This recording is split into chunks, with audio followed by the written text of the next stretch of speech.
Assalamu alaikum wa rahmatullahi wa barakatuh. Kardeşlerim, Ramazan ayına 2 gene gün kaldı.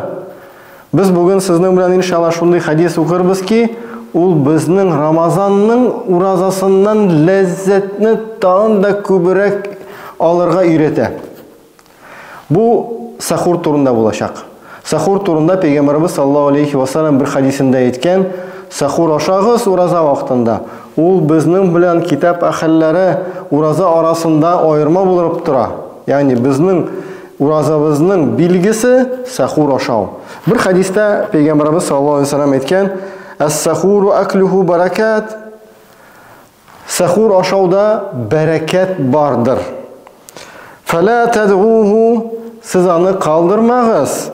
"Валау ан яҗрага ахадукум җур'атан мин май." Hatta bir yutum su bilen bulsa da sahur kılığız diye. Peygamberimiz Muhammed sallallahu aleyhi ve sellem devamında فَاِنَّ اللّٰهَ عَزَّ وَجَلَّ Şınlıkta Allah-u Teala, Allah büyük, Allah Rabbimiz وَالْمَلَائِكَةُ hem ferişteler يُصَلُّونَ عَلَى مُتَسَخِّرِينَ Sahur kılışlarga salavat okuylar.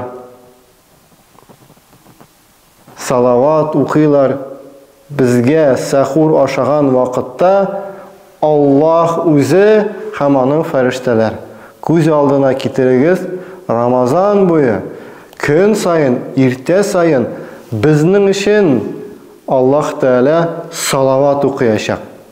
Nindi zor bəxit. Allah Rabbimiz barımızga da nasip eylesin. Esselamu aleykum ve rahmetullahi ve berekatuhu.